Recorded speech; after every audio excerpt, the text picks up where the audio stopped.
Okay, so this is the fourth video in the new series that I've just sort of made or created. You guys asked questions by email and by Twitter, and I basically answer them, so it helps everyone, and I make a video so it helps everyone out and not just like one person.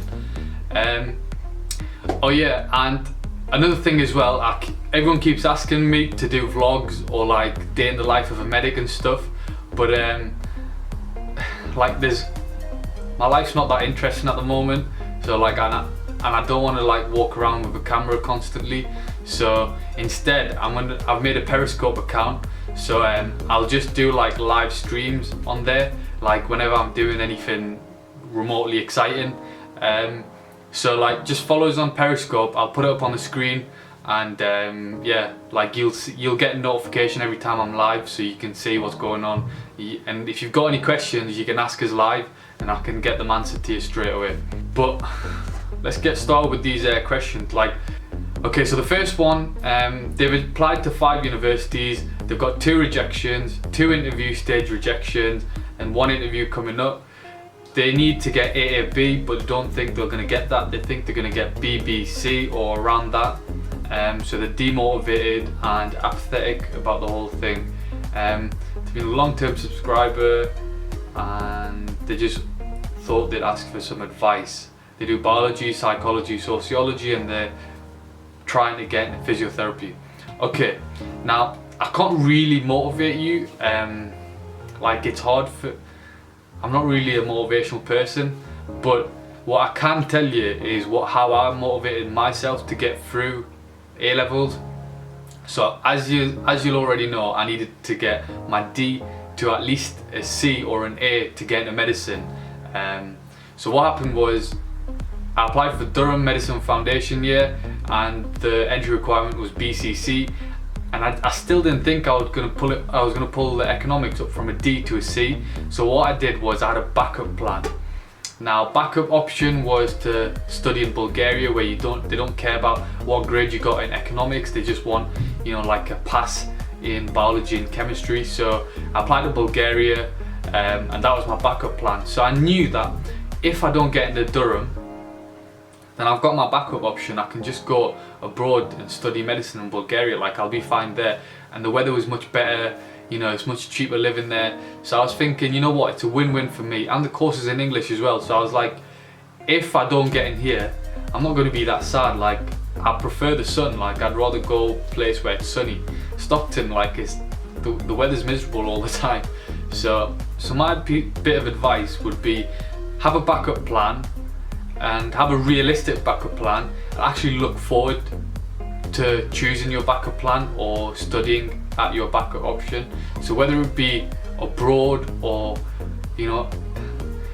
I wouldn't advise changing course. If you want to do physiotherapy, then go for it. Like, don't settle for something else. Do you know what I mean? If you want to do physiotherapy, then you do physiotherapy, but just have a backup plan somewhere else. So have a look abroad. Germany's free. Have a look in Bulgaria. They do English courses, English degrees, and stuff like that. Second question. Okay, so this one's about they're doing AS biology, chemistry, and economics, and maths. All the specifications change except for maths, so they can sit their AS maths exam and still come out with an AS grade. But for biology, chemistry, and economics, they sit all their exams in A2. So what they're thinking is they're going to revise more for maths than they are for chemistry, biology, and economics. And they asked me, is it a good idea? In my opinion, it's not a good idea, because fair enough, you're going to get your maths AS grade now, but when you go to A2 and biology, chemistry, and economics get a lot harder in A2, you're going to struggle to keep up, because you still have to revise all your AS stuff. So yeah, you might have got an A or an A star in maths, but it's not worth the sacrifice of 3 other A levels. So what I would say is spend about like equal amounts of time on all of them, but for maths, obviously, like a week before the exam, spend a lot more time on maths, but only a week before the exam or a few days before the exam, just completely smash maths out, nothing else. But for now, you need to revise all of them, or you won't be able to cope when it comes to A2. And the final one for this video, How much work experience, voluntary work, did you have before you applied for medicine? I'm confident I'm going to get the 3 years, but I don't have a lot of work experience, and is it too late now to find some? I'm also finding it hard to get some too. I've emailed a few care homes, but okay. Right. As long as you've got 1 work experience or 1 voluntary work, you're fine. And as long as you can talk like a lot about it, then you're fine. Like, you don't need 3 or 4 care homes, 2 hospitals, a GP. Like, do you know what I mean? Like, it's about what you learnt from it. Okay, so in my situation, I did do quite a lot of work experience, but I only talked about the hospital and 1 care home, and that was it. Like I didn't have enough space on my personal statement to talk about all of it. And also the thing is, if you talk about like 1 hospital or 1 care home, and if you talk a lot about it, then it shows the person who's reading it that you really did learn a lot in it.